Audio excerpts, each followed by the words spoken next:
withdraw but podi kunya yudo additional evidence case ni nyachako afresh to kataka chieng moro kata time osebudho criminal matters ni onge gima waluongo ni limitation of actions. Miwacho ni ka ng'ato donje puothi moketho gimoro to idhi yalo kode kiun moko involve sirikal, nitie duration ma ibo wach ni higni kata 7 higni kata 3 osekadho kapok ibiro wacho wach ng'ato nodonje puothi, but ma is a criminal matter ma onge limitation of actions, time no onge. Koro kata next year ma DPP oseyudo enough evidence magiduogo, giwacho ni withdrawal was done under section 87. Section 87 yienwa ni mondo koro wachak waduogi. Debed ni case nosechako ma witnesses moko osebiro, yudo kata ka the prosecution side no say close their case, then at that point kati idwa withdraw, ting'isi ni withdraw to wach ni Ramogi kanyo okichak ikel jaketh achiel ni koro kendo e wach achiel ni michaki duoge, nikech mano now will be abuse of the process of the court. But ni section 87 Nick does not have even grounds mar dhi wacho ni koro kikuchaja kendo nikech it was clear the withdrawal was under section 87 magi wacho no. To barua mondiko ne FIFA ipenjo ni ka FIFA oduogo ng'eyo ni charges moko kendo chako ket. FIFA ma wacho ni is not FIFA machoncha. FIFA be ni koro gin gi policy mar against corruption, nikech kaponi inya kwalo pesa kata mibadhi mieni ni pesa olal mane sirikal omiyi mar tiyogo, FIFA achiel ni miyuga pesa. Koro kinya kwalo ma sirikal madalau ma FIFA miyi kati dhi timo nang'o? Nikech nyaka gibed gi luoro no. Koro again giwacho ni nikech sirikal interfere to gi interfere nikech nitie weche corruption momako FKF cha, koro wabe kara wa stop mieu pesa, nikech ginya wacho ni sawa kara wabanu, they have the option of saying ni kara wabanu kata wasuspendu, but pesa to pod wadhi miu, pod udhi bedo allowed timo gik moko, kata pod wadhi miu pesa ni mag training referees, mag jotugo, pesa mane FIFA chiwo mag COVID sustenance mar players and all that. Niwacho ni pod ginya medo miu, but uneno ka weche mibadhi be osebedo ni nitie kanyo, gibe giweyo chiwo pesa gi, nikech kusewacho ni nitie corruption okanyal bedo ne an FIFA tachaka miu pesa moko to corruption ni pod poko bedo cleared. Koro FIFA be hapa ni gibe gin gi policies ma anti corruption magitiyo godo masani kaponi DPP nya move with speed and charge and present that to FIFA, giwacho ni ng'atni kata ne wachunge on this grounds evidence evidence ma wan go wase present e nyim doho, koro doho timo tije to FIFA be koro bocho ni sawa kare, nikech okay FIFA are not blind mondo giwacho ni koro kata en gi corruption no pod nyako tiya en mawatambo Nyakora Ramogi kaka nawacho ni weche gi otudre to jo kinde gi manyalo lero nwagi. Nitiere ng'at moro ma penjo e Facebook page mar Ramogi, nikech wan be Facebook live gi YouTube. Openjo ni to tuke duto makoro nosetugi chieng' mane FIFA ochungo Kenya kata omiyo Kenya kum. Tuke go duto manotugi nyaka ne season orumo gi transition committee gi caretaker committee ni. Tuke gi null and void ma iwacho guys quote ni koso jio chomo komani koso gin friendlies. Neno gima timre kirango barua mar Amina Mohamed mane oro ne FIFA gi even FIFA's reply, ineno kane nitie there was a deliberate intention from FIFA ni jio nego bed ni riwre wuoyo that there should be consultations and discussions e weche football.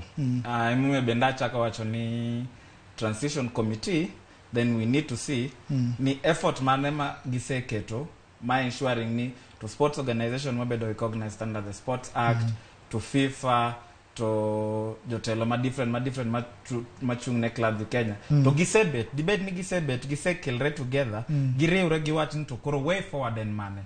Nikech transition committee to can bed in perpetuity. Transition committee term ne dirumo. Kata bed no se mede terms dirio.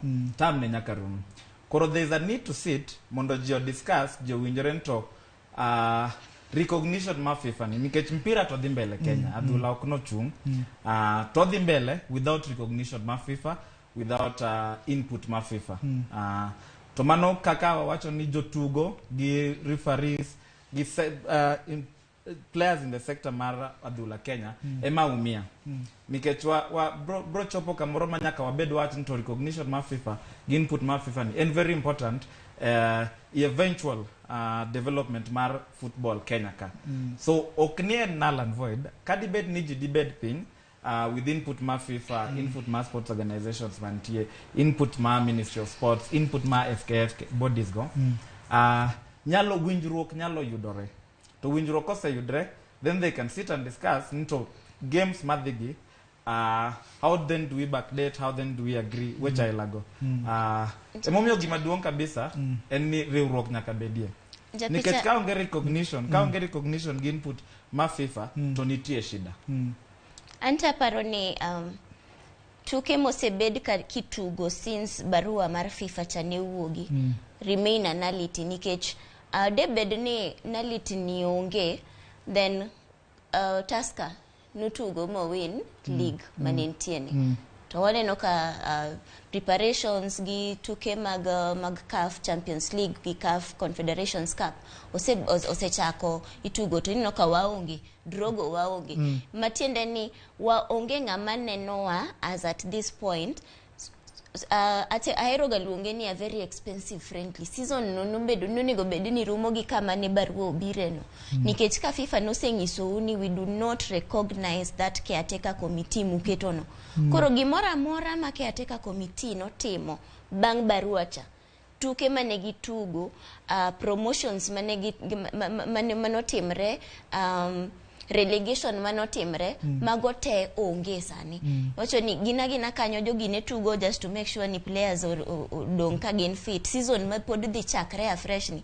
o dhi chako to FIFA does not have anything to do with it CAF does not have anything to do with it udhi tuga friendlies ugika nikech kochopo chieng' mikwano ni Tusker koro se win league didi wabo kwano ni negi win league mar during this season onge nikech purpose mar tugo league Kenya ka mar win league Kenya ka league mamalo en gani mondi dhi tug CAF Champions League nikech okinya wacho ni 4 million mang ni mi nikech win cha ni mano is the price nikech itiyo gi more than that 4 million trophy cha itiyo gi more than pesa mamolose godo onge gima trophy no dhi medo ni koro Kenya ka en mani itugi win league mondi dhi tugo kokucho itugi win shield cha idhi tug CAF Confederations Cup the women's team ineno ka Kenya yando ko tugo Sekafa obed at the club level obed at the national level we cannot play tino ka jotugo matugo ne Kenya Corazon Aquino Gini tugo ne Simba to gi represent Simba in the women's club championship mar Sekafa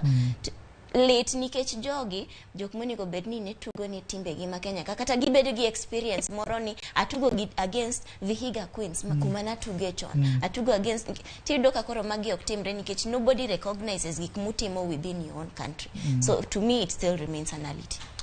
Penjo moro nitiere ni to ka iyudo sim William Ruto jatend Kenya moyier kawuono koni ni aloso cabinet secretary mara to asebedo ka neno ka tiji ler adwa na mi tich mar jatend migawo mar weche mag tuke onego be ni chako gi kanye nitie gimiluongo gi kizungu ni corporate governance corporate governance tieni onego bed ni organization nitie kaka onego bed no bedo run shida mawuok ni nyaka waiye ni FIFA or no FIFA Nick Mwendwa or no Nick Mwendwa the intention any wadwaro ni wabed gi order gi stability e kaka sports bedo run and especially football nikech ka Nick ne donjo there was goodwill Nyamoya no timo gik mang'eny so there was an issue koro Nick ne biro with a lot of goodwill he was even campaigning a platform mar anti-corruption but no bedo ni kendo kose donjo weche mibadhi kendo no donjo koro kada yud ticha ilano gima nyaka wachakgo en ni to waketo structures maber i FKF gi ministry na ni football has to be run with corporate governance in mind ni order chalnadi how is the leadership structure mar FKF run how is the football franchise ministry na run it is very important ni order no emabro keto stability what are the anti-corruption policies mabro bet in place if we don't have that order from tiende kachakre then dibet gishida nikech wabro change of figureheads, wabro change of saniero wa ntiere joma wacho ni niko wogi but nika woki ngat mabiro biro nika wok ngat mabiro biro next kendo bro bet mana gi structure marachno, systemic failure ma anti corruption chakre procurement department any secretariat itself ma president as a figurehead ngata chiel dakran. So I would look into structure mar FKF ni, is it really structured in line with corporate governance practices ma worldwide monge sports bodies are we running it to give FIFA statute requirements, are we running it to give FIFA regulations in charge? That is manek mabro chake kabisa itiende one kabisa. Nitire report moro maloso kanyalo lieko corporate sponsorship in sports mateni kembe manyalo donjo mondo mi weche mag tuke odhi mbele. King'iyo kambi maloso kuong luongo ni KBL, king'iyo Tusker gin gi team margi mag gimiyo omenda ginyalo tayo godo club no. King'iyo Bandari bende nigi team margi. King'iyo team mar rugby kata Shujaa masani tugo World Cup South Africa gin kod jogo mabiro kanyakla mondo mi otimre nadi okonygi e chwalo weche gi mag tuke.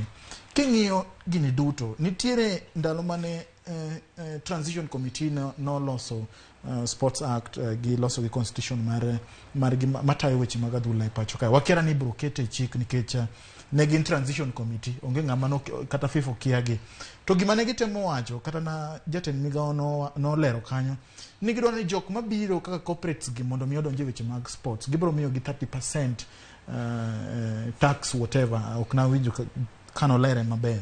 Gino kenge mage monego beni kara na sirikal ko tudre kod 10 migao mar weche tuke timo mondo mi corporates odonje weche mag adhula.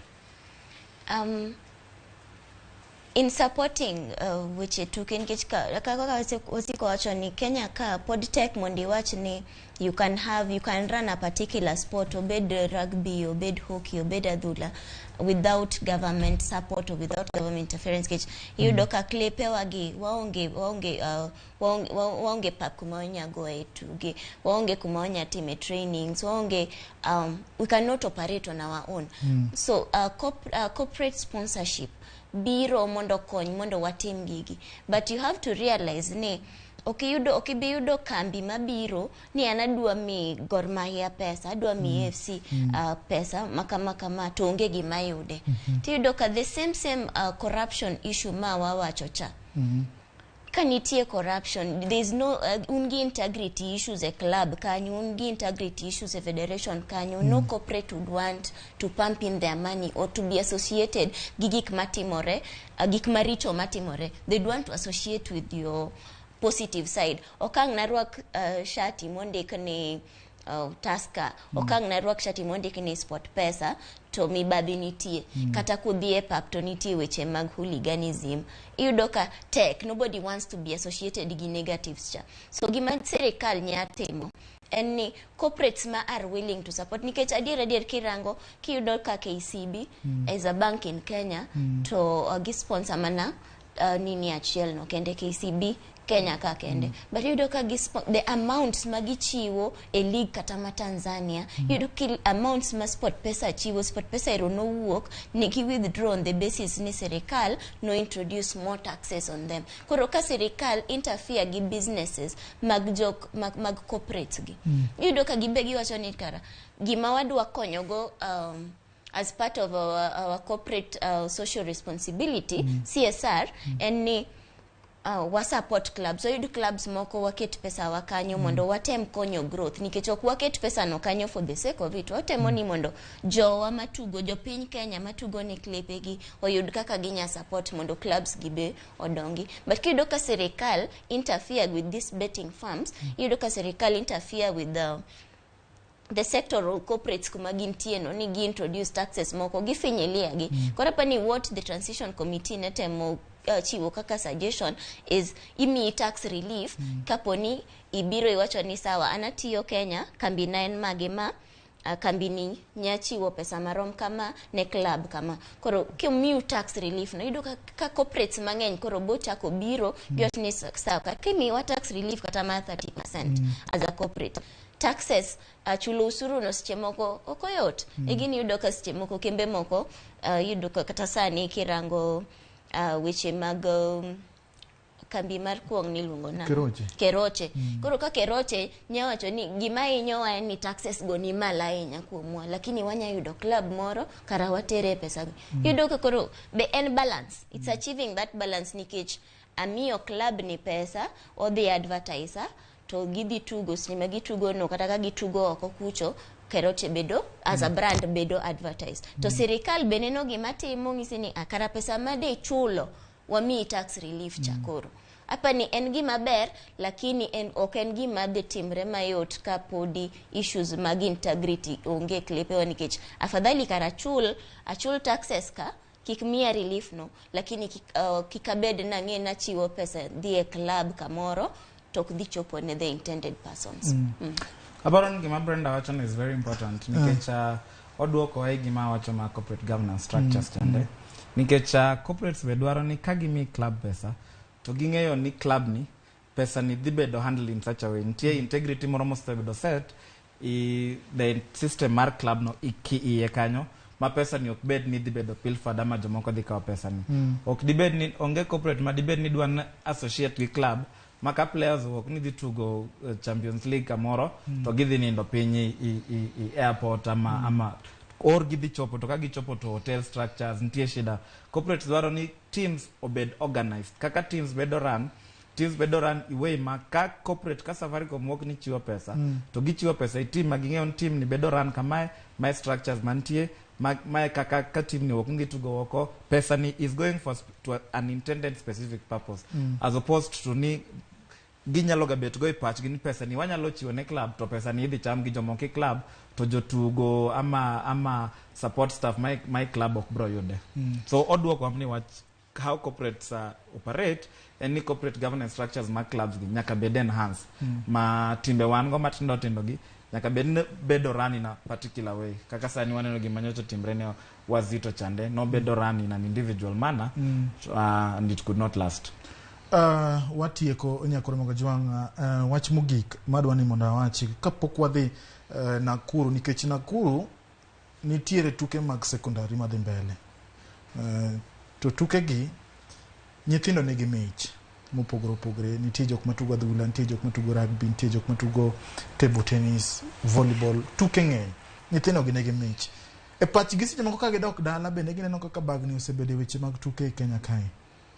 Iparo ni in kipachi Kenya ochomo komane e dakika achiel iweche sports aparo ni wachomo kama ber again the most important thing en ga identifying the problem so ne wase identify problem I think part of mandate my transition committee has been to find out nito shida osebet kani kanye to how can we move forward from this kora paro ni chomo to wachomo dak nen sani tek mondo nen but aparo ni wachomo kama ber maka if we're able to kirango manifesto ma jatelo mabiro William Ruto there was an entire section on sports part of it is talent scouting ni tugo madhi mbele mag high schools gi tugo madhi mbele mag primary schools that we can start scouting for talent kanyithindo pod tindo mondo by the time anyathi kachopo 18 katieko high school to manoezo nyathima is ready to go play even out of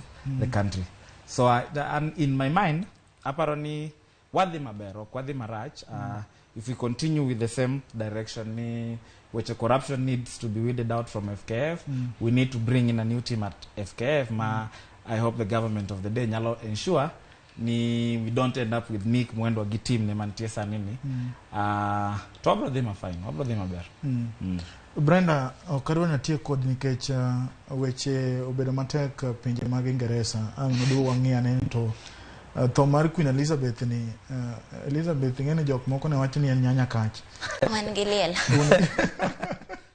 liel nitie lielo mako jo nyakach nyakoro mga juang wodo no kaw yo matin kenago ni ero kamano kuom Bire Studios magwa angeni pod obro bedo kwa ng'io weche mag Nick Mwendo nikech tarik 21 em parintere tarik 21 itere Kiambu yes. Wabro ng'io into weche ochomo kanyo wabro bedo kwa wakeli machiegni mondo mi ilerne oganda jo nagi nikech onagi ero adhula to kae monego chiwe ler gimoro amora matimre kotudre kod weche mag adhula wakaw yo matin kwa dugo nyakoro mga juang wadhi nyaka county ma Nakuru wang'iya ni to tuke mag sekondar mano chakre odiochieng' manyoro dhi nade.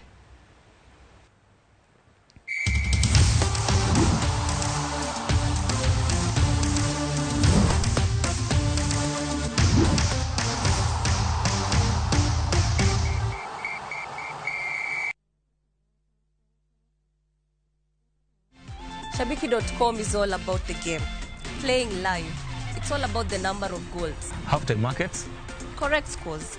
Handicaps. Double chances. Corners. Goal scorers. Penalties. And full-time results. Shabiki.com is all about you. The fun. Kuwa Shabiki. Play now. Strictly not for persons under the age of 18. Betting can be addictive. Shabiki.com is authorized and regulated by the BCLB. License number 416.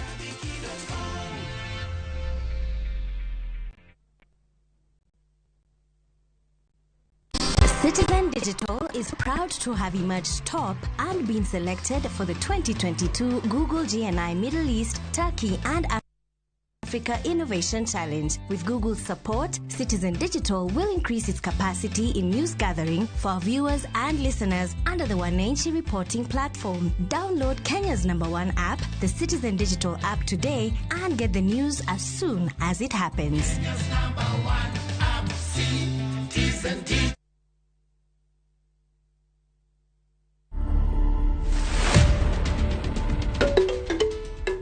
This is the most photographed house in Africa. We have 5 rooms. There's a family room that can take 4 people. We have the Lamu room, Moroccan room, and the Bakuba room. Those are teams. That's simply because most of the artifacts that you'll find within those rooms are from the regions that I've mentioned. People come here just to go through the tour and learn about our heritage and see these things that most of them you can't find anywhere right now. To watch this story and more, download the Citizen Digital app today. Kenya's #1 app, Citizen Digital. Indomitable warrior, you cannot be defeated. Hey, Adonai, we glorify your name, Daddy. To get this song as your skiza tone, dial *811 *345 #. I repeat, *811 *345 #. Skiza na Citizen ni nyumbani kwa wasanii wote.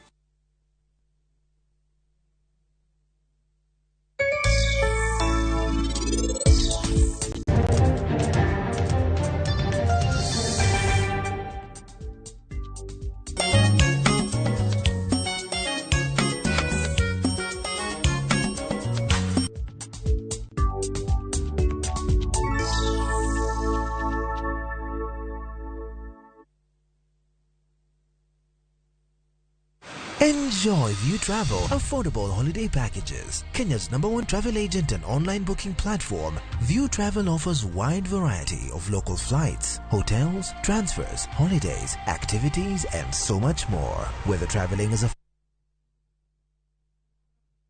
family,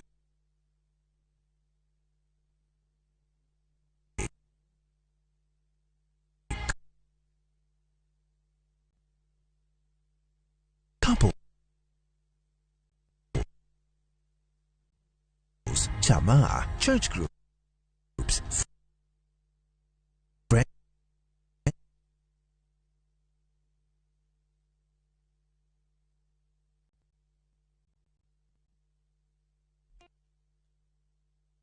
Wakenya wengi wanaendelea kushiriki na kushinda $300,000 kwenye Shabiki Major Leagues Jackpot. Kwa majina naitwa Joel Mrenyo Chudo.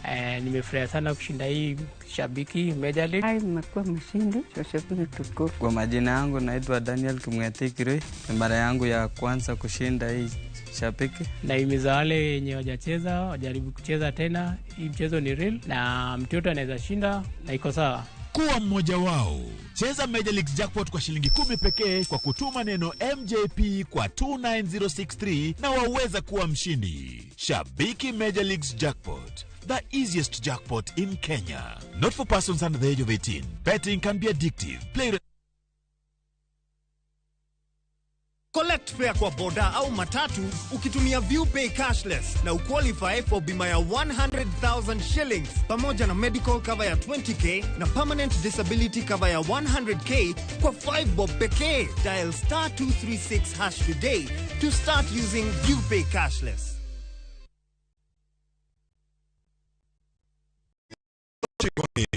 Wamedonda duenge sumari kawakelo ni lokrok mag chenro. Yud thuolo mar winjo thumbe manyien e chenro mar pado manyien mabro biro ni chakre saa 5 okinyi nyaka saa 6. Puonjri tedo chiemo mihero e chenro mar tedo gi chiemo ma ibonuo chakre saa 6 odiochieng' nyaka saa 7. Tudri kod tuke mihero e PAW TUKE chakre saa 8 odiochieng' nyaka saa 10. Riwri kod Nginja The Entertainer gi DJ Vic e chenro mar Tiedero chakre saa 10 nyaka saa 1 mar otieno. Kik ibari e chenro mihero ngeso ka ngeso mana Ramogi TV.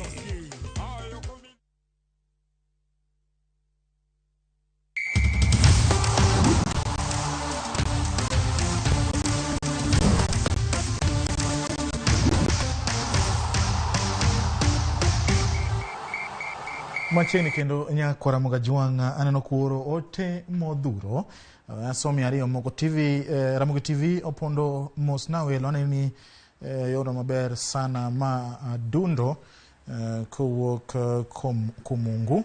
Elisha Kanyakach wachoni mano kawan jo otachiel kabedo piny waneno Ramogi TV. Ramogi TV aneno yoro makare mak manani scratch mantiere Ramogi kawuono konen maler kata kamano anogola ka Migori wabro wuoyo kod jogo mabro losonwa wechego matimre e county ma Migori kiwachona kanyo ni oko Ramogi oknene e yorno maler. Nyako Ramogi ni ajuang wado nwadhi nyaka e county ma ilongo ni Nakuru kama tuke mag sekondari osebedo ka dhi nyime ne gichakre odiochieng' manyoro tuke kama oting'o mago mag adhula netball, volleyball, tuke mag okapu, table tennis gidhi nyime ka ibro tim gi ko chakre ne gichakre nyoro gibro dhi mbele nyaka chieng' wuok tich ka timbe ibro kwany mabro ting'o nying Kenya tukego mag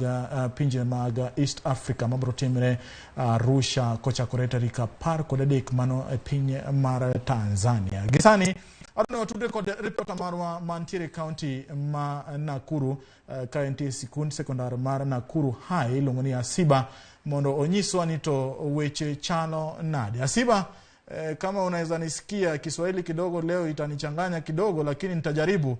Utuambie mashindano yalianza jana, matokeo ni vipi na pia wenye wameandaa hizi mashindano wanasemaje kulingana na hizi mashindano zilistopiwa miaka mitatu zilizopita. Na mliosema ni hakika kwamba ni mashindano tu ya shule za upili ya kitaifa ambayo yalianza hapo jana, lakini kwa kutangulizi ni kwamba waliingia hapa siku ya Alhamisi mwendo wa jioni, wote wakifika tu hapa kuhakikisha kwamba hapo kesho waanze mchezo ambao pengine ni muhimu kwa wanafunzi kutoa ile hali ya kutambua talanta zao. Na walivyosema pia ni kwamba miaka miwili iliyopita kuja kuwa na mchezo au hali kama hii ya wanafunzi kutoka shule tofauti kupatana pamoja na kuonyesha pengine kile walichonacho kuhusiana swala nzima la talanta. Lakini vile mpigaji picha anavyokuonyesha ni kwamba tulipo ni katika shule hii ya wavulana Nakuru ambapo shughuli nzima ilianza hapo jana na shule tofauti zikawa mchezo tofauti ikaanza hapo jana, na sasa hivi mvua inazidi kunyesha katika shule hii na eneo hili la Nakuru. Mvua imezidi, ishara kwamba pengine tu shughuli zinazoendelea ni chache, na sasa hivi kinachoendelea ni kwamba ni ile mchezo zile za table tennis zinazoendelea katika uga huu, na vile vile hapo nje pia kuna mchezo ambao inaendelea ikiwa ile mchezo ya football, kuna ile basketball, kuna handball, kuna mchezo ile ya nje pia inazidi kuendelea licha mvua kunyesha na kuongezeka. Wote pia wamesema kwamba hata ikinyesha nao pia hawataondoka uwanjani, watahakikisha kwamba kile kilichowaleta hapa basi wameweza kutimiza ifikapo siku ya Jumatatu ambayo itakuwa siku ya mwisho, na waondoke hapa siku ya Jumanne. Mchezo huu hapo jana tuliona mchezo tofauti, lakini tu pengine kwa utangulizi hapo jana tuliweza kuzungumza na yule anayesimamia masuala ya mchezo katika taifa hili, katika niseme tu kama shule za upili, kwa jina Mayo Kipchuma, ambaye ni pia ni mwalimu mkuu wa shule ya wavulana ya Kapsabet, akituambia kwamba vile wanatarajia mengi. Kwa miaka miwili iliyopita hawajaweza kuonyesha talanta kwa sababu ya ongezeko la niseme tu kwamba tandavu la COVID lililozuka mwaka 2020 katika taifa hili, ikifanya wizara ile ya masuala ya afya ikitangaza kwamba hakuna watu kukaa pamoja zaidi ya watu, niseme kwamba idadi kubwa ikikaa matokeo kama haya yakaweza kufungwa, kwani wanafunzi hawakupata nafasi ya kuonyesha talanta zao. Na kile ambacho anasema ni kwamba angalau wanafunzi zaidi ya 1,300 wote wako hapa kushiriki na kuonyesha talanta zao tu, kuonyesha pengine ni lipi walilonalo. Na kile cha muhimu, hapo jana kulikuwa na mchezo hii katika shule hii ilipoanza mwendo wa saa asubuhi saa 2 hivi, na kufikia jana jioni ni iwapo nitapatiana tu mtazamaji wetu kile ambacho kilikuwa kimefanyika kufikia jana jioni, ni kwamba katika upande wa mpira wa nyafu nitakuwa tu mwenye kuangalia pengine katika zile rekodi zangu nisije nikapatiana kile ambacho sio kamili kabisa, lakini kile cha muhimu ni kwamba hapo jana tuliona mchezo ukiwa kati ya wale wa kutoka eneo la North Eastern na katika mpira wa football na wale kutoka North Eastern wakibwagwa na Nairobi, eneo la Nairobi, katika wale wanaosimamia niseme tu kwamba mabingwa wa Nairobi Highway Second School wakiwabwaga kwa mabao 7 bila jibu. Hiyo ilikuwa kufikia jana jioni baada ya kushiriki katika mchezo huo. Na katika eneo hili katika shule ya upili ya wavulana ya Nakuru tuliona pia tulikuwa pia na ile inayojulikana pengine tuseme kwamba niseme tu kwamba kwa wale waliofunga mabao katika upande wa Nairobi Highway walikuwa samahani Odhiambo akifunga bao la vile pia kwa dakika 25.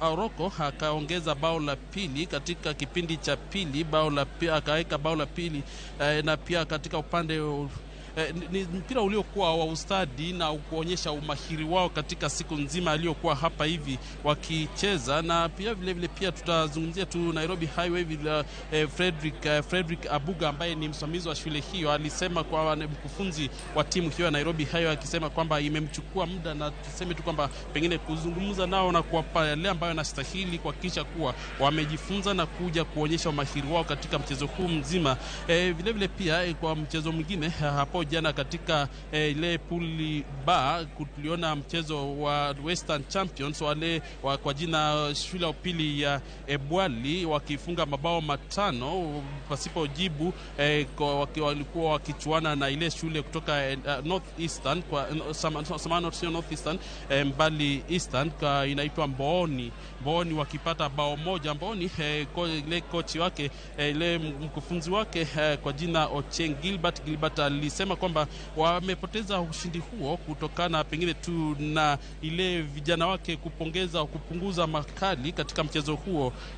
Ni mchezo uliokuwa kuzimua. Tukiangalia hapo jana katika uwanja huu wa Nakuru ambapo kwa siku ya pili mtawalia tunaona kwamba mchezo inaendelea, itakuwa mchezo wa siku 5. Katika uwanja huu tumeona hapo jana tuliona pia katika ile kikundi cha A tuliona mchezo tofauti Rumuruti wakicheza na Nairobi wakibwagwa kwa mabao ngapi niangalie kwamba ni 3-1. Hiyo ilikuwa hapo jana. Ni mchezo ambao wavutia wale shule tofauti kote nchini, maeneo tofauti au tukiangalia zile mikoa ya zamani, mikoa 8 ikiakilishwa hapa. Tutakumbuka kwamba wiki jana siku ya Ijumaa kulikuwa na mchezo kama huu ambapo ilikuwa ya hapa Nakuru, ya mkoa huu wa Rift Valley, ambapo kulikuwa na mashindano haya na kupata zile timu ambazo zilikuwa za kushinda za kuwakilisha eneo hili. Na hii leo tumekuwa tu hapa tukiangalia pengine ni lipi linaloendelea, lakini kufikia sasa pengine iwapo tu nitakupatia ni kwamba nikiangalia hapa hivi katika niseme tu ni kwamba mwendo wa saa 3 asubuhi kulikuwa na mchezo hapa kati ya ile handball kulikuwa na timu ya Kamsinga ikicheza na Dagoretti yote hizo timu za wasichana, Kamsinga wakipata alama 30, Dagoretti ikipata 12, Simisi wakipata alama 42, nao wale wakipata washindani wao wakiitwa Honorable Amini, ni shule ambayo inatoka eneo la Northeastern, ikipata alama 5. Ni swala ambalo tumekuwa hapa tukiangalia kiukaribu, pengine kuona ni lipi litakalokuwa likiendelea ifikapo jioni. Tuangalie pengine licha mvua hii kunyesha inayoendelea sasa hivi, watu wamejitoa kuhakikisha kwamba pengine ushindani huu wa mpira huu unaoendelea wasije wakawa leo kubadilisha ratiba yao pengine kutokana na mazingira ya kilio sasa hivi ya mvua. Ni swala ambalo tutakuwa tukifuatilia tu kujua ifikapo siku ya Jumatatu katika viwango hivi vyote, kuanzia kwa football pengine wale wa mkono, mpira wa mkono, basketball, ni nani atakuwa akibuka mshindi ifikapo siku ya Jumatatu itakao kuwa siku ya mwisho katika shule hii. Na kutoka kaunti ya Nakuru, katika shule ya upili ya Nakuru, nitakuwa nikurejesha kwako James Evans Asiba. Asante sana Evans Asiba kutoka kaunti ya Nakuru kwa taarifa hiyo mufti kabisa. Nyakora Mongajwang Cleophas Oluo nyisa na kao Kiswahili agora ko peny wacho choni Kiswahili to chanda mano to kuima wacho Kiswahili okuyot kata ka nyiso ka batigiri pile ni Kiswahili na yude 41. Nyakora Mongajwang na kamano ni ochendo lakini wadhi kode kuna maber. Cleophas Oluo chieng mari be boro mana chopo nikech Ramogi kato en adholuo. Uno jok mani miyo disk to sani chulo nikech dholuo onge mana wach. Nyakura Mongajwang adoni kendo walok tanga wadwa ng'iyo weche mag adhong, tuke mag adhong, ahinya to matimre pacho kae. Dongruok mag tuke gi osedok chien mokalo king'iyo gi igni mokalo, king'iyo kata na counties makaluo, king'iyo ahinya to Kisumo, tuke gi ne tugoga social halls mantiere e county ma Kisumo kata boma ma Kisumo. Visani iyudo ka ji 3-2 ema dhiye. Ang'o motimre? Dok chien mag tuke gi nochakre kanye? An koda kocha ma tiego jotugo matugo tuke mag adhong adona miye thuolo mondo nyiswa ni to nyinge ng'ato oja kanye, to nyiswa ni tuke mag adhong gi to nochako karang'o, to dok chien mag tuke gi nochakre kanye? Machiegni adona miye thuolo nyiswa ni to nyinge ng'a to ija kanye? Adwoko erokamano kuom miya thuolo ni. An nyinga iluongo ni Ian Otieno. E field mar boxing iluongo ni Coach Major. To adwoko erokamano kuom chopo kae. Koro kuom boxing to nachako chon ka ni school kapod asomo. Kuma nwadakie Githurai, obviously ng'one ni geto. Koro kakanyovya nyakibed koro area manwan gatie ne ntiega gik maniti mama koro on due to bende ineno ka ji dhi kono konyo kuma nwachake boxing to nwaduogo wahero game no seriously. Atuge but ok nachopo mabor, nachopa chupat county levels. Then I resort to coaching due to some personal reason. Kwa pok nadwa we to oken jani mayot, but ok nadwa we na acho no wa resorting to coaching. Mamonde an katakok na achieve, but jok madwa nati amak lwetgi mamondo timre nadi gi achieve. King'iyo tukegi mag adhong' ndalo machon ne wanyalo wacho ni nitiere joluo mane tugo tukegi.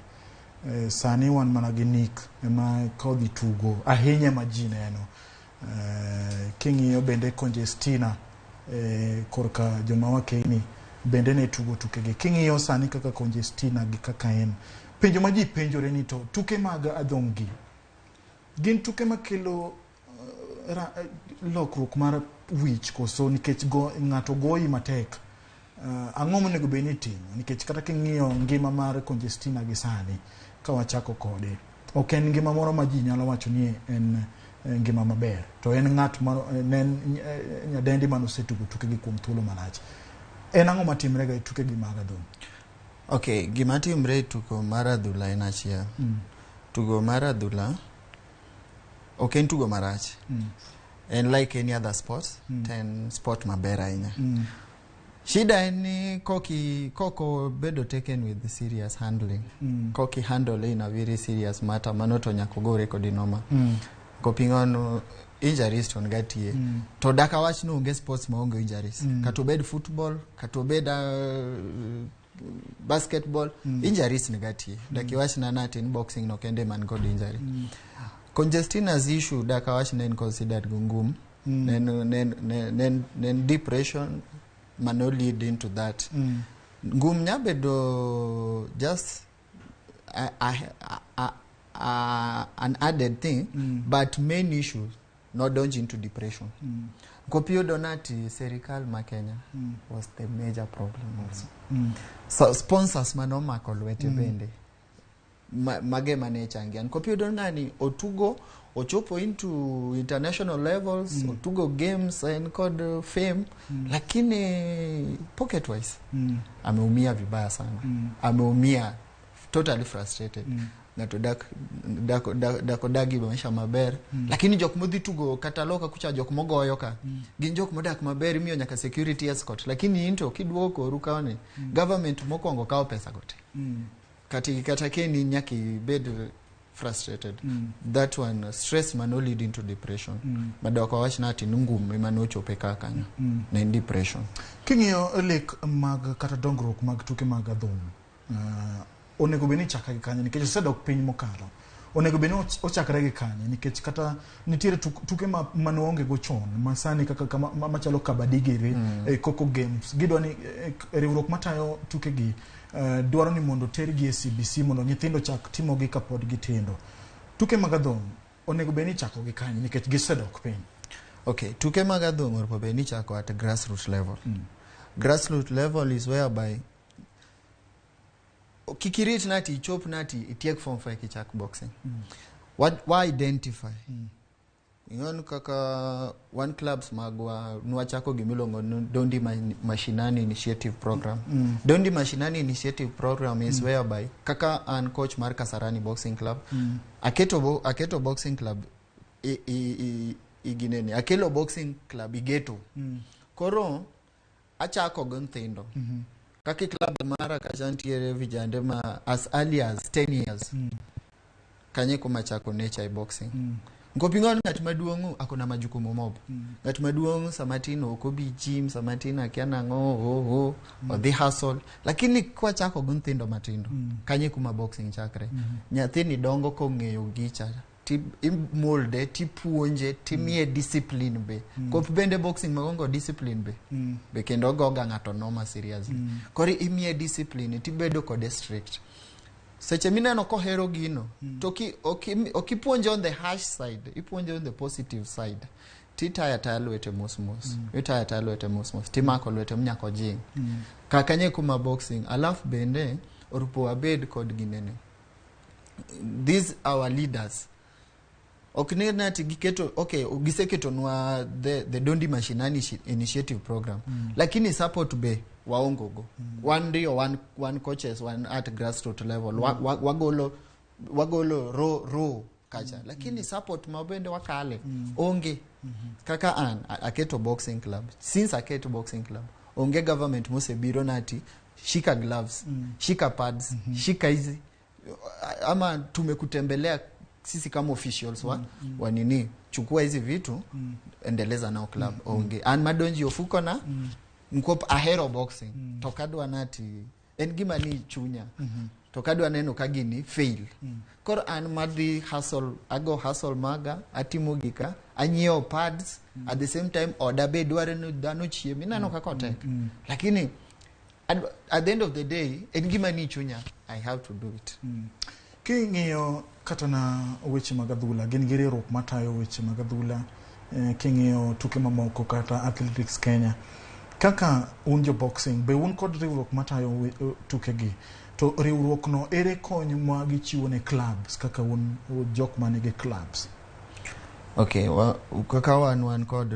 kaka Kasarani Boxing Club one regulated kod gineni Nairobi County Boxing Association manoriwruok ma clubs dutote magen amateur boxing club magen registered gen under Nairobi County Boxing Association to you don't know Nairobi County Boxing Association and you do orders go from the Boxing Federation of Kenya lakini I can tell you for free nati support maber mwa you do as jokmani dondi mashinani piny kucha ongi manotanya wacho free and fair onge gimwa yudo maber ber mwanya yudo ne nati gigolonwa boxers kacha kiseloso to ntiega ginene hizo ma trials kata ntiere trial moro mayando go Kaloleni nyocha to ntiere moko manodonjo national team which we thank God for that to lakini alafu bende Nairobi one code camp kumwatero ga vijande ma kosewoki club mari to the team odonjo team Nairobi koreka oyud market mar donji national team ama Kenya Police ama KDF ama prisons lakini gimoro ma nati in koro coach kama Kasarani ama coach ma Githurai ama coach Makure nati ibro tembelea nati okelni equipments okelni facilities ama kaka sani kumwa train kata kibiro is very pathetic nkop hallway nthindo hingo lakini mano kata tero kuja itasikika nkopango is the problem gini kemekelo makelo shida to ipano nade gin ango mone kubeni timo nikech omenda gimora mora kidwano ita club kata ma nyithindo nitiere matugo mora mora omenda en gino ma onego beni keto mokwongo en ango mone kubeni clubs timo mondo mi oyiwa jogo manyalo siro e tuke gi magadho an kokora gimoro po beni timo orpo benu adoki boxing marwa machon cha nkop chon ni yudo boxers nen kod boxer ne tugo kasungore okaka sani ma watugo kwa ladhore chon watugo kwa sungore nkop yudo ni market ne duong poster ne kao boxers breweries ne kao boxers ginene market ne duong unlike sani Kenya mzima wangiyo mnakwenda dik wangiyo Kenya Police wangiyo prisons to wangiyo KDF apart from that one onge amomio jogi no withdraw negi withdraw nkop jodonga ich nen kacha malich neno jodonga ich neni industry ma boxing makalon nkop you don't know kampuni golo pesa ama kao boxer to you donati jok ma benefit box ok benefit nkop kata jok mane tugo boxing chonka ne gitugo lakini jok moko ema ne benefit example ya ngisi Congestina chela Congestina up to now onge gimotimo malich minya wacho nati he has a business empire ama ngwango onge lakini no tugo boxing mochopo mabor nkopango jok manoluore maneri nericho to mane gimamiyo jogi no withdraw emomio boxing no collapse ineno mamane adier mantie jo companies mang'eny no collapse nkop nying mar boxing no se dhi on a negative side to koro kose on a negative side inani bed nati imieni chilo kod gimoro dongani utaondokea amane jogi no ondokea boxing ikaanguka lakini kaberwon orpo bed tomano ablem bende sirikal kod migao mar boxing nkop gigi timre to giling or po benati giri shuffle office nkopido no the same people eman kanyo tema pod tayo wanyaka sani from all those years gitayo wanyaka sani which way are we going dak wasud an wasud na adi to joga eman kacha to gidwa wok to bende ok gidwa miyo wa thuolo mar kelo jok mwadwaro mohero game manyalo winjowa neno king'iyo box gima iwacho ni boxing mashinani king'iyo gin nyithindo mapod tindo gin gi lek mar chieng' moro gibet Fatuma Zarika gibed Okwiri gibed Congestina to ka ging'iyo kata na historia mag jok manosetugo mbele gi gineno ni onge kuma boxing notero gie en ang'o makoro utimo kaka jok matayo tuke gi mag boxing mondo mi uywa nyithindo gi ka gin gi lek mane chieng' moro achiel gitug gibed Fatuma giri gibed Okwiri giri gibed Congestina giri gima timo yon koro ibedo kaka role model ko kisekawo nyathi ng'ato ni train to koro nyaka ibed janyuol nyaka ibed janyuol to ibende gi chunyi no okidwa nati neno nyathini kala koro gimitemo timo en imolde to be a better person nkopi nthindo go timo maber kidonji geto kaka nthindo go ngum serious gigo ngum to kendo gigo ngum maber makata I think Kenya kake kwa nyaloso ginene kwa nyaloso those initiative programs Kenya can deliver the best boxers in the world because as an training tawoti mashinani asewotho Dandora asewotho Kibra asewotho Kure anawegi an kod nthindo ma coach to gin nthindo maber serious makadwa migi support to amigi good leadership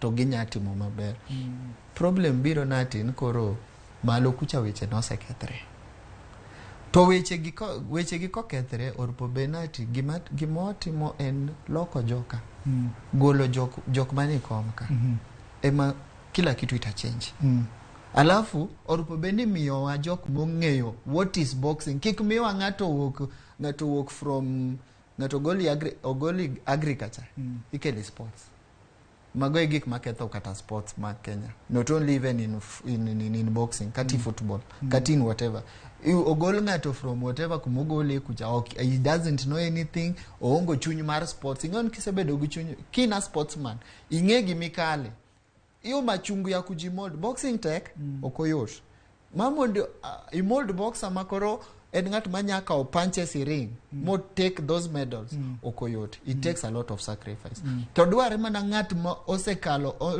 those mosedonji in those shoes mo winjo pinch manie kacha dak mor mamondo ne ka kijana ni lal koro mage gik moro po benwa ng'iyo malich sirikal mora kodonje tich wa sane wang'iyo mar Ruto e donje tich giwacho ga ni gidwaro ni mondo gimi rowere thuolo mar yudo tich kuonde minyalo kalgo kimanyo godo tich en tuke mopogore opogore iparo nadi en ang'o monego beni sirikal timo mondo mi koro nyithindo ahinya to mantiere geto nikech iwacho ga ni nyathi kosetieko skul kata na pok otieko skul nobedo gi challenges mopogore opogore gi weche mag school fees to weyo kodhi skul odonjo weche mag njore to weche gi ketho nyithindo gi ang'o monego beni sirikal timo ahinya kodudude kod riwruok matayo weche mag adhong kata tuke mondo mi nyithindo gi okel kanyakla mondo mi otrain mondo mi gibed kod future margi maber okay gimoro po benitimo en orpo benitimo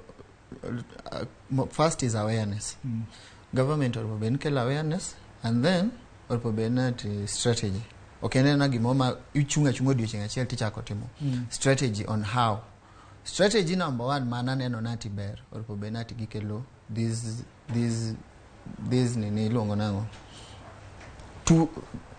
tournaments orpo benati government kelo mathoth and then bende orpo bende gikelo ingoni tournament kakanye mi identify talent mar ng'ato nko tournament koket oknati iketonwa kata ne higachiel watugo kata tournaments adek kama ng'o orpo benati these tournaments get trials a lot of trials alafu bendo kikwang'ia Kenya kende orpo bendo government ng'iyo no nyaka international market at least wabedo kod big market mane manyakonyo seche mimiyo these trials wadhi ikelo boxer coach kelo boxer anafanyiwa trial akiwa fit anasonga ko ginene oduogi gym ana o perfect skills mane mabende miyo kijana ni bende timre nade alafu bende support kadonji clubs maber mane kaka kuma coach bende timre nade oyudo easy time nkopingon kabedo supported abro bedo gi teach mayot sana nkopango angene some of my things are not stress for me kadware equipments at one point kaga sim to gigo te ochopo kai ingoni bro mi teach mayot nkop sani anangio kaka rupo bene ntinda chiemo ntinda dhi school at the same time angio kaka jok ma train gi kumana goal ni gie equipments mag train kumana migie facilities ina kote lakini korpo be ka serikal nyamio equipments get at time at good times seche mwadwaro gie seche mwadwaro tournaments to gimio bende tournaments at good time seche mwadwaro tero ntino gi for these competitions and trials to gigi donji on right on time dongi bro bedo mayot ka watieko Martin Juma ka antiere la kisamo penjo ni Kasarani oyudru kanye to ma bende bro duoko penjo kuom dakika achiel kende nyisa ni to ka ng'ato dwaro donjo club ma sani tayo ng'ato nyalo donjo nang.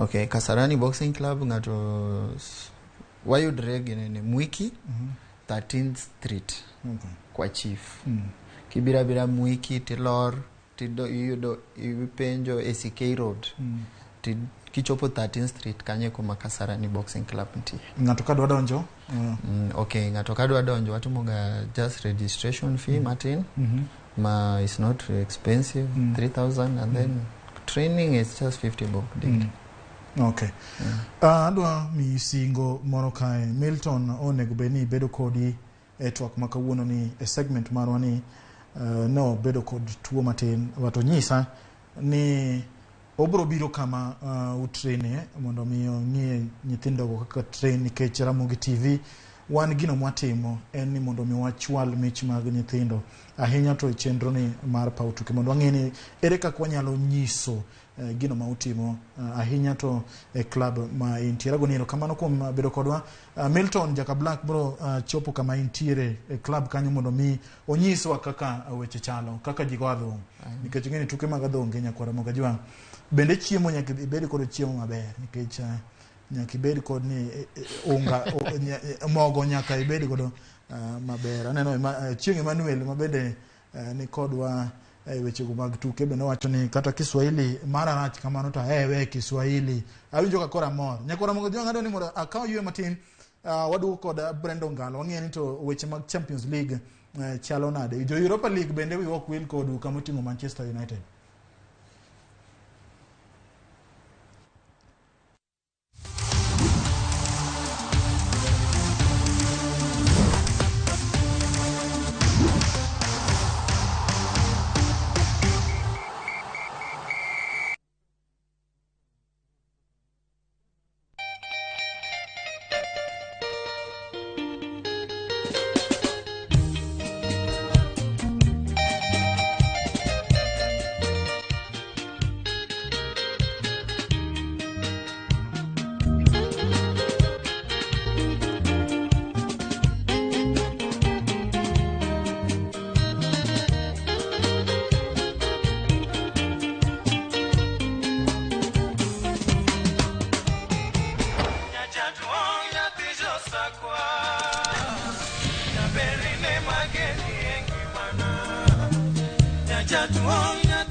Radio Ramogi, Cartoon Jaluo.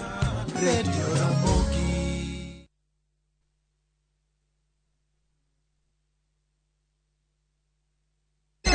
Kata sim, tupo side. Piga lukukula wa achapi. Wa achapi. Okonyal bedo maber moloyo ka. Unanipa vigezo na sababu ya kukupenda tu. E chenro maliet kendo mamit mar ngolo e piny luo duto. Watmana di mamiyo aparo nyabama ndio tembo tiendo. Tudri kodwa mondo iwinj thum maliet. Chakifala mekam na mezubana na chekia kisubare mambaru mekam na meja. Miel manyasani Wasonge kando hapa ni kudensi. kod neno jothumbe mihero. kod jota chenro Lin Ramogi kod DJ Kolo e thum Dagmor. Geso ka ngeso Sabichu Tieno. Mana e Ramogi TV. Dwe mar 9 ni wamedo ndhadhu wenge sumari ka wakelo ni lokruok mag chenro. Yud thuolo mar winjo thumbe manyien e chenro mar pado manyien mabro biro ni chakre saa 5 okinyi nyaka saa 6. Puonjri tedo chiemo mihero e chenro mar tedo gi chiemo ma ibonuo chakre saa 6 odiochieng' nyaka saa 7. Tudri kod tuke mihero e PAW TUKE chakre saa 8 odiochieng' nyaka saa 10. Riwri kod Ninja The Entertainer gi DJ Vic e chenro mar Tiedero chakre saa 10 nyaka saa 1 mar otieno. Kik ibari e chenro mihero. Ngeso ka ngeso mana e Ramogi TV.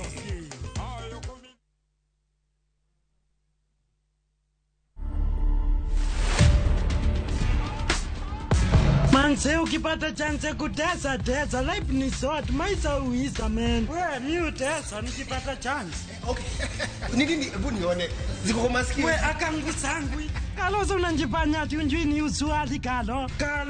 Andi simpende isula ama maumbile ama walepa. Nibile tu amenimbitile mala 63 tu.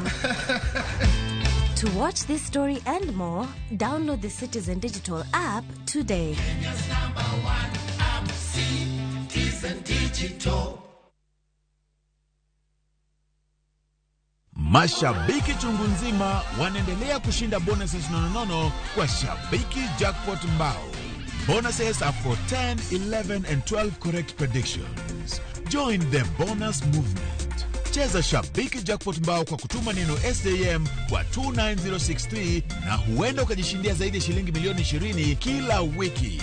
Shabiki Jackpot Mbao, the easiest jackpot in Kenya. Not for persons under the age of 18. Betting can be addictive. Play responsibly. Shabiki.com is authorized and regulated by the BCLB. License number 416.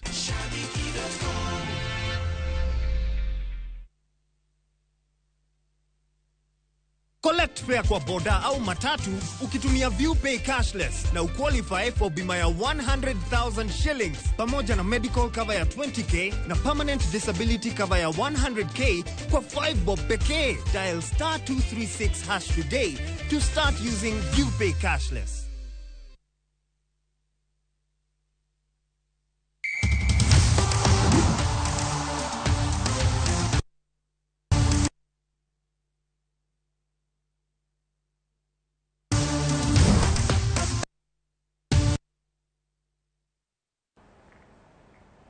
Nyakora magajiwa ngolo kutanga kendo wadwani wang'ie tuke mag Europa kama tingo Champions League toge Europa League Conference League poko chakre nitie jok matuge jo Manchester United gere kama tingo Chris Owino pod nigi geno ni next season ginyalo donjo kombe maduong' mineno tokani nyakora magajiwa mano tugo ma Champions League gin mana timbe ang'wen kende matuge kata kamano nyakora magajiwa kawuono odiochieng' ma kawuono tuke mag English Premier League ok bi tugi nikech tho mar Queen Elizabeth. Koro tuke duto mag EPL mag Championship mag League 1 gi League 2 ok bro tugi. Tuke bende mag Scottish Super League bende ok bro tugi nikech tho mar Queen Elizabeth. Koro jogo punda kitiyo kod shabiki.com ang'eno odiochieng' ma kawuono kata na jackpot nyoro nyogol koro ang'eni midhiero makou jo Arsenal sani ne gombo mane gitugi nikech pod gin on top of the table gin ewi mesa kama oting'o chieng' Emmanuel Giri gi Kevin. Koro wadwano ng'iya ne tuke mag Champions League Brenda. Ang'eni club mar yok nochako yo makare ma ang'eni na gino mano kelo achiel kuom gigo mano kelo wuok mare e club mar Chelsea.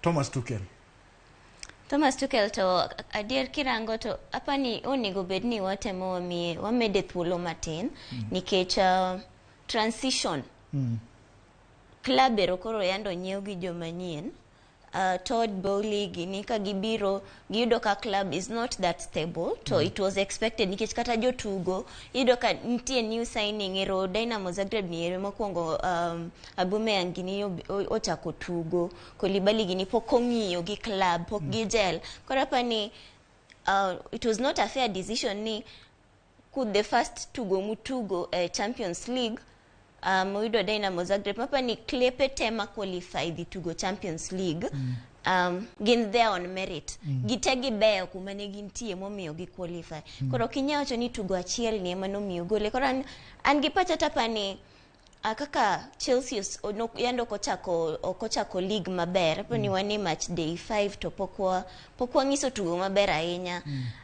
consistency cha onge pani mage gik ma the new owners mag club temo ni mondo giduoke club nikech Chelsea en club mungere ni coaches okubiga managers okubito budha ahinya nikech Tuchel to kuma nogole Chelsea kaka nobiro yudo ka Chelsea ne nitie onge ng'ama ne expect ni season no Chelsea ne nya tugo maber mabima win Champions League but ono kanotimo mano koro pani nonego bedni gimiye thuolo matin nikech seche moko form ni rach e league kacha but kochopo ka Champions League to form ni dhi medre nya bedo maber. Graham Potter ko ke club mar Brighton oseta Brighton kuom seasons adek kendo waneno tugo ma Brighton tugo iparo ni mae emano miyo Todd Bowley omiyo Graham Potter thuolo mar tayo club mar Chelsea kingi kata na orak momiye en Marigna Beach tugo motugo mokwongo otugo Champions League gi club mar Salzburg iparo ni Graham Potter nyalo tayo Chelsea yo makare koso ineno ka contract momiye no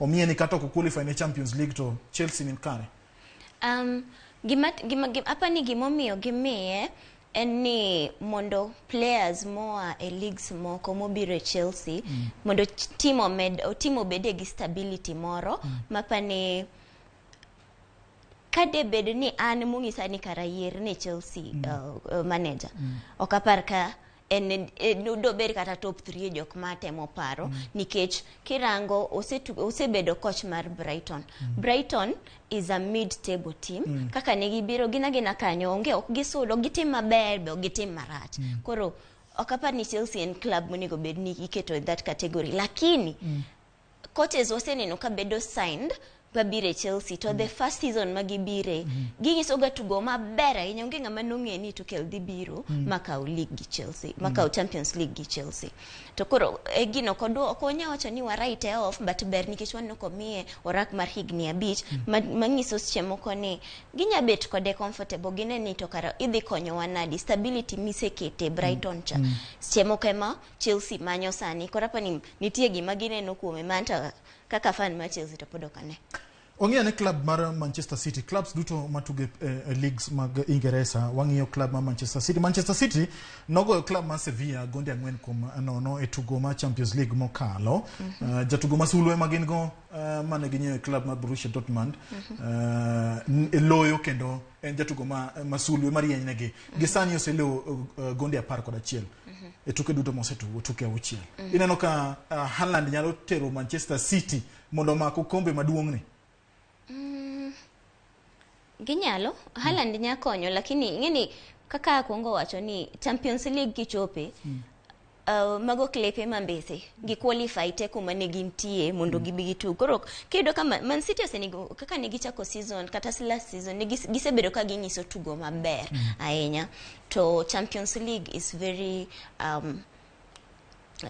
is not predictable ka Kenya wacho inyodo ka sani gitugo kode to negichako kocha to Sevilla timo ka gibiduogo tugo return leg tido ka ginya overturn result no to Haaland ber okonya wacho ni he's not a star kaka nobedo signed because of his star status manobiro gono e league on ko go gonde mang'eny to Champions League kendo osebiro to oseyudo brace ochako gi gonde 2 koro seche moko nya konyo gi nikech last season Champions League ne tugo maber bochopo finals but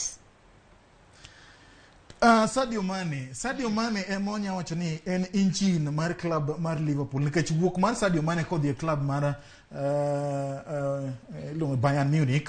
Sani king'iyo Liverpool, ok en Liverpool ma last season. Tukgi mokwongo nogo gi Napoli gonde 4 kuom achiel. Iparo ni Liverpool en team manyalo wuok e Champions League mapiyo.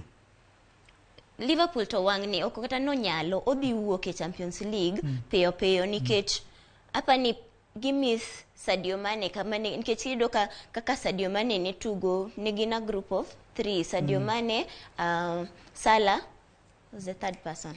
Yeah, watch can Firmino. Yeah, Firmino. The 3 of them, you know, can nintie coordination. But coordination no sani onge. Sani kirango Salah, okine ka Salah manage tugo, kaka no tugo kagin the trio mar Firmino gi Mane kode Salah won. Kora apa ni this season kaka gichake ne, ok gichake yo makare to kate ligo gitug maber. Apa ni Liverpool kit tugo maginyiso sani odok piny ahinya to unless they change the attack. Tapa ni timbe moko jogi tugo kamato kama Mane ne mako chakoro sanini nono koro if they cannot improve on that then but gimang'eyo ni Champions League wang'ni tok gidhi mabor ahinya. Seconds prariyo Tottenham gi Conte osetayo club mar Tottenham kuom thuolo machuok. Sani e Champions League tukgi mokwongo ne go Marseille 2-0. Iparo nade Conte nyalo chwalo Tottenham kata nyaka group of round of 16 round quarter finals? Tottenham nyaka tabede finals. Nikech kit tugo maginyiso asto the status mar Conte. Conte entie mentality mokelo nikech nobiro to yudo ka Tottenham ok ni maber to oloko pach jotugo makoro ging'e ni gin team maduong'. To they are there by right kaka gintie, they are there on merit kaka gintie Champions League no kaka gichake no kaka ginya maintain we are going to see them past even the quarter finals. Aparo ni kanye ma tieke club ni mar Chelsea ogeno ni brodhi makare nikech lokruok mag coaches e Chelsea. Historia mar Chelsea kopono lok coach to ng'e maber ni gibro kawo kombe achiel. Koro kombe pod ng'eny. Okombe nitie mar Champions League, nitie FA, nitie Carling Cup, nitie Community Shield cha nosedhi. Okombe pod ng'eny. Koro johera mag Chelsea pod unigi geno. Thuole maonge gik moko ng'eny monyalo wuoye. Manchester gi United gi pod yudo mana piny kucho. Koro Europa League to kwachope to tugi mokwongo gi Real Sociedad no gogi gol 1-0 ka club mar Arsenal no yudo loch mar gonde 2-1 gi club kindgi kod club mar FC Zurich. Nyakoro mga jon kanyo mochope giko mar chenro mar PAW TUKE gonero kamano kuom bedo kodwa otemuoro modhuro agono nero kamano. Ngeso manyien be poden mana ngeso to ngeso no be poden mana chieng' mobro bedo koda chenro mar PAW TUKE. Akwayi ni mondo ibed koda odhiambo makare. Nyinga en James Opondo joyo makatwenga joradiada duto Fortgi Park bedo koda odhiambo makare.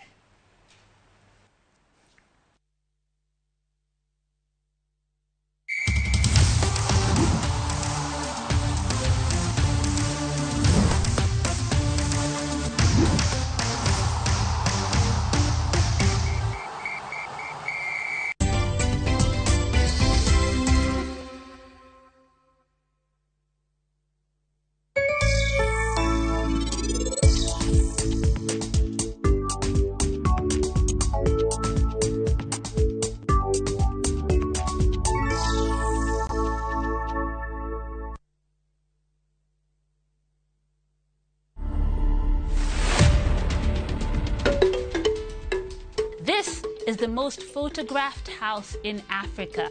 We have 5 rooms. There's a family room that can take 4 people. We have the Lamu room, Moroccan room, and the Bakuba room. Those are teams. That's simply because most of the artifacts that you'll find within those rooms are from the regions that I've mentioned. People come here just to go through the tour and learn about our heritage and see these things that most of them you can't find anywhere right now. To watch this story and more, download the Citizen Digital app today. Kenya's #1 app, Citizen Digital. Enjoy View Travel affordable holiday packages. Kenya's #1 travel agent and online booking platform, View Travel offers wide variety of local flights, hotels, transfers, holidays, activities, and so much more. Whether traveling as a family, couples, chama, church groups, friends, or even going for trips to Mombasa, Diani, Malindi or Watamu, Masai Mara, Naivasha, Nakuru, or staycation in Nairobi. Call 0703-254-254. This is Kenya. Dream, explore, discover. Powered by Citizen TV.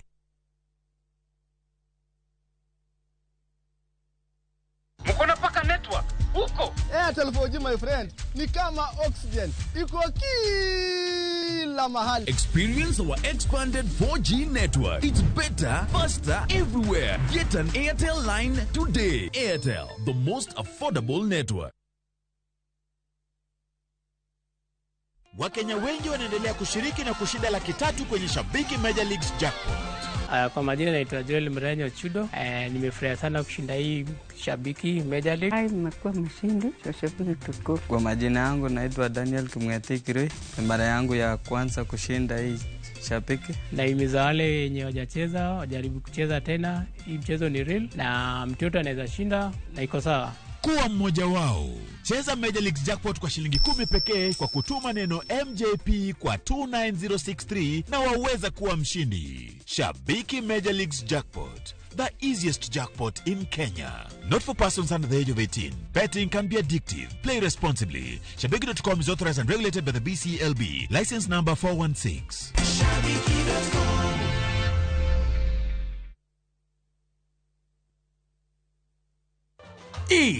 Minwa, Agal Toto, Abebo.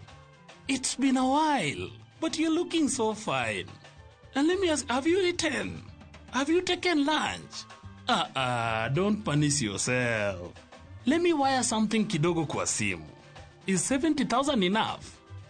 Hii weather iko na baridi hawa. Should I book some hotel in Diani or Zanzi? And let me ask you, will you use chopper, business class, or first class? Dial *811*447# to get a Toti Jaber. Wund kodandhoga timore pile ka pile. To joma onge ketho